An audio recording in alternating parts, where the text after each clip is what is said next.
ah ok, c'est donc ça le coût de l'effort. Salut tout le monde, bienvenue ou re-bienvenue sur ma chaîne. Aujourd'hui on se retrouve pour une nouvelle vidéo sur un style un peu différent en tout cas de mes vidéos précédentes.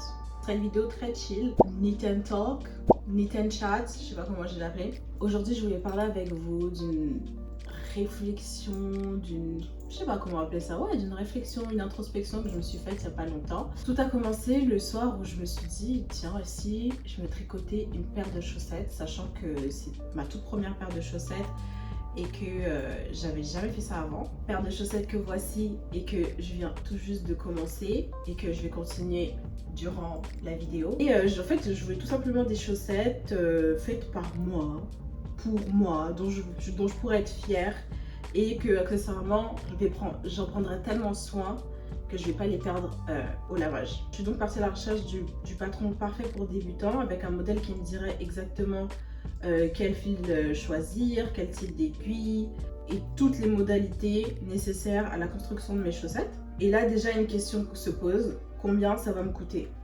J'avais le choix entre des patrons gratuits et des patrons payant, et après avoir vraiment fouillé pendant plusieurs heures, pratiquement toute la nuit et tout, je me suis rendu compte que les patrons qui me plaisaient, c'était des patrons payants. Donc là, je m'en vais acheter mon patron, 7,58 $ pour être exact. Et dans le fond, c'est pas, c'est un petit prix, c'est un prix raisonnable quand on y pense. Et juste pour soutenir une artiste qui a pris le temps de designer le patron. Mais bon, ça ajoute quand même au coût final du projet et j'en ai bien conscience à ce moment-là. En fait, je pense que j'ai commencé le projet en me disant c'est des chaussettes, c'est pas énormément, j'aurais pas besoin d'énormément de laine, ça devrait pas me coûter si cher que ça. C'était ma pensée initiale, et même si j'achetais pas la laine hyper onéreuse ou je faisais un peu attention, ou une laine de qualité supérieure, et c'est pas du tout ce que je voulais parce que je me suis dit c'est mon premier projet, je vais faire des erreurs, je vais pas tout miser dessus, ok? Et surtout que je sais pas encore avec quel fil j'aime tricoter des chaussettes, avec quelle aiguille j'aime tricoter des chaussettes, etc. Donc je voulais pas trop investir dès le départ. 7,50 $, c'est le prix que je mettrais dans une paire de chaussettes industrielles. Parce que pour moi, mettre plus de 10 ou 15 $ dans une paire, c'est genre... voilà, c'est quand même un prix. Parce que à la fin de la journée, je me dis c'est que des chaussettes. Je suis pas quelqu'un vraiment attaché aux chaussettes en tant qu'accessoire, en tout cas pour l'instant. Peut-être que ça va changer. Mais ouais, pour moi, 10-15 $ max pour des chaussettes. Je prends des chaussettes blanches, neutres, ou noires que je peux mettre avec tout, qui sont passe-partout. J'ai pas beaucoup de chaussettes fantaisie. Pas trop en marge, je pars chercher le fil et les aiguilles adaptées parce que rien de ce qu'il y a dans mon stash actuel ne me convient et n'est adapté au patron que j'ai choisi. J'ai pas du tout de laine fingering ou quoi, j'ai jamais tricoté avec. J'ai jamais tricoté avec de la laine à chaussettes. Et en plus de ça, j'avais envie d'apprendre une autre méthode que le Magic Loop, c'est-à-dire les aiguilles, je sais pas comment on appelle ça en français. Ah si, je sais. C'est-à-dire les aiguilles double pointe qui sont là. Et qui en fait, c'est plutôt sympa. Pour l'instant, j'apprécie l'expérience, même si c'est pas vraiment ce à quoi je m'attendais. Mais on fait avec. Finalement, je suis partie sur le site de Knitpicks. Et même là, en choisissant une des laines aux 100 grammes les moins chères, plus la paire d'aiguilles, et en plus j'ai même pas pris un kit, j'ai juste pris le kit 2.5. J'ai pas pris le kit avec, vous savez, plusieurs tailles, donc vraiment juste le kit 2.5. Avec la conversion, je m'en suis quand même tirée pour plus de 50 $. Et là, et c'est là que j'ai réalisé, je me suis dit, ah ok, c'est donc ça le coût de l'effort. Quand tu veux faire des efforts, c'est pas gratuit. Quand tu veux quelque chose d'un peu bien fait, un peu, voilà quoi, tu vois, tu mets ta sauce, tu mets ta sueur dedans, ça a un coût autant matériel, moral que physique. Comme j'ai dit précédemment, pour moi, jamais de la vie, j'aurais mis plus de 50 $ dans une paire de chaussettes. Mais là, pour une raison que j'explique pas, j'étais prête à le faire et surtout, ça faisait sens. Je pense qu'à ce moment-là, j'ai vraiment pris conscience de la valeur de mon travail entre le processus d'idéation, le processus direct, genre tricoter, et le résultat final. Genre oui, c'est un prix juste pour des chaussettes que je vais prendre le temps de tricoter, et sans compter le temps des erreurs que je vais faire forcément parce que j'apprends une nouvelle technique et que je suis pas forcément encore à l'aise avec, et que c'est aussi une construction que j'ai jamais faite avant, avec des matériaux que j'ai dû acheter et que je vais devoir entretenir avec soin. Je pense que pour certains, ça paraît fou, mais j'ai l'impression que c'est le prix juste pour tout le travail que je vais fournir. Cette épiphanie, entre guillemets, m'a permis de revoir complètement mon rapport à l'effort et à son coût. Avant, ma logique, c'était plutôt si ça demande trop d'efforts, alors, pourquoi je me prendrais la tête à le faire, je vais pas du tout le faire, ou je vais trouver des moyens subtils d'arriver au même résultat sans trop mouiller, sans mettre trop d'efforts dans ce que je fais. C'était encore plus ma mentalité, surtout pour des choses qui allaient prendre du temps, qui sont longues. J'étais vraiment dans, je sais pas, dans cette culture de l'immédiat, si je peux dire, genre je veux tout de suite. Et je veux pas mettre l'effort, et puis si ça me prend 3 mois, 1 an, et que j'ai pas la satisfaction dans l'instant, je vais même pas me lancer dans l'aventure, je vais même pas tenter, parce que ça sert à rien. Je me suis rendu compte à quel point j'étais insensible au coût réel des choses, autant en termes de matériaux, de temps, de valeur humaine et de labeur humain.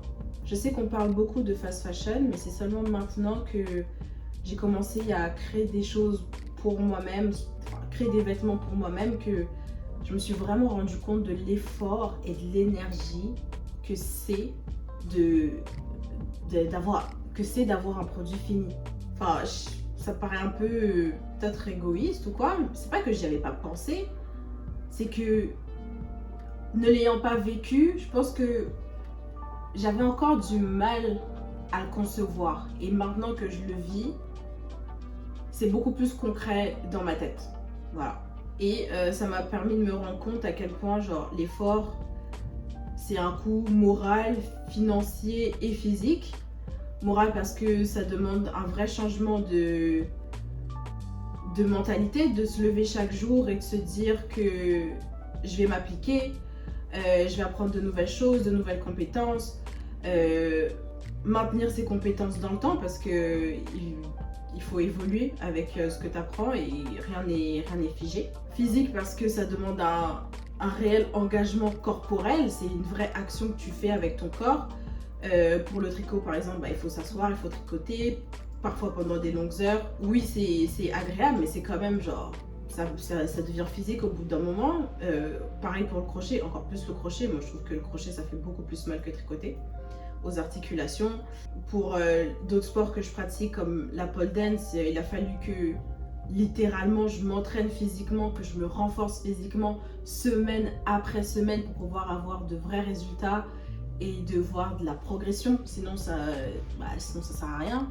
Et cet effort physique sur le coup il est hyper inconfortable, ça fait mal, t'as des courbatures et tout, mais c'est aussi se dire que c'est juste une phase temporaire et que ce que tu vas récolter va être encore plus genre grand et gratifiant que la peine, que les douleurs que tu ressens sur le coup, parce qu'en plus de ça c'est un peu douloureux, mais c'est pas la pire douleur que tu as sentie de ta vie, et heureusement. C'est aussi me dire que si je continue de m'appliquer et de persévérer, que les moments d'inconfort dans quelques mois, je me rappellerai même plus que j'étais dans cette phase, et j'aurai de nouveaux challenges à surmonter, mais qui seront forcément un peu plus faciles que la dernière fois. En tout cas, c'est seulement à 28 ans maintenant que je commence à accepter que l'inconfort fait forcément partie du processus et que je vais pas pouvoir y échapper encore longtemps dans ma vie si je veux grandir et si je veux être une personne complète. Voilà. Et enfin, l'effort a aussi un coût financier parce que rien n'est gratuit dans la vie, malheureusement. I wish. Il faut quand même investir dans ton matériel, dans tes formations et dans les compétences qu'il te manquent. Certes, il existe plein de ressources gratuites et heureusement, merci à vous les gens, big up à vous, les gens qui mettent des ressources gratuites sur YouTube, sur internet, etc. On vous aime, on apprécie votre travail. Vous faites avancer le monde. Franchement, Thank you. Mais à un moment, je crois sincèrement qu'il faut mettre le cash sur la table. Il faut mettre le cash sur la table et investir dans des formations de gens dont c'est le métier et qui savent bien plus que toi et bien plus que ce que tu pourrais juste apprendre de toi-même. En tout cas, c'est mon avis, il faut profiter de leurs ressources, de leur expérience pour enrichir la nôtre. Cet investissement il peut prendre la forme d'un cours particulier, d'un livre ou encore juste un abonnement Patreon d'une personne qui t'inspire et dont tu as vraiment envie d'apprendre son mode de vie, sa façon de penser et comment elle engage avec son contenu, etc. Par exemple, j'ai été abonnée au Patreon d'une pole dancer pendant quelques mois et j'envisage de prendre des cours particuliers parce que je me rends compte que je suis un peu bloquée. Genre, j'ai atteint un plateau dans mon apprentissage et j'aimerais juste le débloquer pour pouvoir passer au niveau supérieur et améliorer ce que je sais déjà. Et je pense qu'un cours en tête-à-tête, ça permet d'aller plus en profondeur dans certains concepts. Ce n'est que mon avis. En tout cas, étonnamment, les activités que je pratique depuis ces dernières années, donc le tricot, la pole dance, la musculation, etc., ils m'ont vraiment permis de comprendre et de poser des mots sur le coût de l'effort et ce que ça représente, et à quel point investir du temps et de l'énergie peut être même parfois plus gratifiant que le résultat final et que de choisir la voie de la facilité.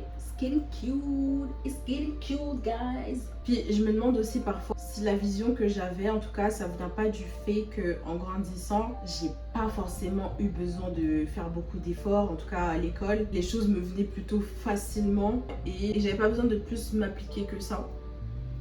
Donc j'ai jamais vraiment développé ce muscle il faut faire des efforts pour avoir ce que tu veux, parce que même en faisant pas d'efforts, j'avais ce que je voulais. C'était pas exceptionnel, mais c'était juste assez. Et ça m'a pas quitté pendant très très longtemps jusqu'à ce que je doive être confrontée avec moi-même en fait, et que à un moment dans la vraie vie ça fonctionne plus. Dans la vie d'adulte, au bout d'un moment, il faut s'appliquer malheureusement, et il le faut. Dans la vie d'adulte, il faut s'appliquer. Voilà, on va juste dire ça comme ça. Dans la vie d'adulte, il faut que tu t'appliques. Et il n'y aura pas toujours la voie de la facilité pour te sauver. Et des fois, il va falloir passer par les moments durs. Et les vrais moments qui vont vraiment qui vont te faire comprendre. Qui vont te faire comprendre que you have to go through it. Il n'y a pas d'autre chemin, la voie, ça sera juste inconfortable pendant plusieurs mois, mais tu finiras par y arriver. Voilà. En tout cas, aujourd'hui, je suis bien contente que ce soit plus le cas et que le rapport que j'ai avec et que le rapport que j'ai avec l'effort, il est évolué dans le bon sens, selon moi. Et que toutes les petites choses que j'ai prises sur le chemin et qui rendent un peu ma vie plus belle, toutes mes petites passions, m'apprennent aussi des leçons, et des belles leçons, que maintenant je peux peut-être partager avec vous. Et je suis contente de les partager avec vous. Voilà, je l'ai dit. Et ça m'a aussi permis de réaliser que certaines choses que je pensais impossibles, que je m'imaginais même pas faire, en fait, elles sont à portée de main. Si je prends le temps de m'appliquer et d'accepter un certain niveau d'inconfort et de persévérer là où avant j'aurais forcément abandonné, je le sais. Et voilà, donc c'est pas mal ça. C'est une vidéo, je pense, un peu courte. Je voulais juste partager cette réflexion avec vous. J'aimerais savoir ce que vous en pensez. Est-ce que vous avez été dans le même cas que moi? Qu'est-ce que vos passions et vos hobbies vous ont appris à vous? Qu'est-ce qui vous ont permis Est-ce qu'elles vous ont permis de prendre du recul sur la vie que vous meniez ou que vous menez, et d'en tirer des leçons que vous pouvez appliquer en dehors de vos passions et de vos hobbies? Donc voilà, dites-moi tout ça dans les commentaires, j'ai vraiment hâte de vous lire et de savoir ce que vous en pensez. Et on se retrouve à très bientôt dans une prochaine vidéo. Bye. Et by the way, j'ai bien avancé, je crois que j'ai fini mes côtes. So cute, j'ai trop hâte de le finir, ça va être trop beau. C'est pas facile de tricoter et de parler en même temps. Je suis Franchement, j'ai pas l'habitude, mais ça va venir. Ça va venir parce que je vais faire un effort.